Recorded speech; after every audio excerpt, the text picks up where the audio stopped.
హ్మ్. కానీ మీ ఇద్దరికి ఎంత డబ్బులు రాకపోతే మీరొక హోటల్ స్టార్ట్ చేస్తారు అనే వాళ్ళకేం చెప్తారు? అనేవాళ్ళకి ఏం చెప్తామంటే, అందుకే అంత డబ్బులు రావట్లేదు కాబట్టి పార్ట్నర్‌షిప్‌లో పెట్టామని చెప్తున్నాను. లేదా మేము ఒక్కరమే పెట్టేవాళ్ళంగా ఆ హ్యాపీగా. పార్ట్నర్‌షిప్ పెట్టినతను గూడా స్ట్రైకర్స్ నుంచే గదా! అవును. హ్మ్. స్ట్రైకర్స్ ఎండీ అతను. అతను గూడా యూట్యూబే గదా! యాహ్! యూట్యూబే. అవునవును. హ్మ్. సో, డెఫినిట్‌గా ఎంత డబ్బులొస్తున్నాయో అన్నీ యూట్యూబ్ నుంచి లెక్కలవి అనేది పక్కన పక్కన పెడితే, పెడితే హ్మ్. మీరు యూట్యూబ్ చూడాల్సింది అన్నది ఏంటంటే may since 22 years we are working in this field. Yes. YouTube ఒకటే కాదండి. యెస్. 22 ఏళ్లుగా ఎక్కడ కూడా ఇంత పాజ్ లేకుండా ఇప్పుడు చేసే వర్కింగ్ సీరియల్ కూడా నాది 25th సీరియల్. మా వారు ఈవెంట్ ఆర్గనైజర్. హ్మ్. ఆయన సీరియల్, నా సీరియల్ బయట ఈవెంట్స్ చేస్తూ ఉంటాం. సో మాకు చాలా ఉన్నాయి. యూట్యూబ్ మీకు కనిపించేది ఇప్పుడు యూట్యూబ్ ఒకటే హైలైట్ అవుతోంది.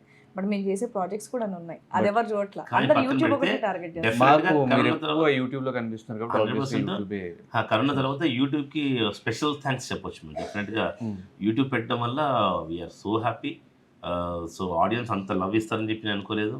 ఆహ్, చాలా హ్యాపీగా ఉన్నాం హ్మ్. యాక్చువల్‌గా. నేను అందరి క్లారిటీ ఏంటంటే యూట్యూబ్ నుంచే వీళ్ళకి డబ్బులొస్తున్నాయి. యూట్యూబ్ నుంచి యూట్యూబ్ అంటే నుంచే యూట్యూబ్ నుంచి కాదు. వస్తున్నాయి. హ్మ్. వస్తుంది. But we are working. మేము వేరే వర్క్స్ కూడా అంటే చేస్తున్నాం. యూట్యూబ్ నుంచే కాదనమాట. యూట్యూబ్ నుంచి కూడా వస్తుంది. హ్మ్. మీరు ఈవెంట్స్ చేస్తారు. మీరు సీరియల్స్ ఆ! చేస్తారు. మీరు మీరు కూడా ఇప్పుడు సీరియల్స్ స్టేజ్ యాక్ట్ షోస్ చేస్తున్నాం. హోస్ట్ చేసేవాళ్ళం. ఆయన కంప్లీట్ ఈవెంట్ ఆర్గనైజ్ చేస్తూ ఉంటారు. మేము హ్మ్. డాన్స్ షోస్ చేసేవాళ్ళం.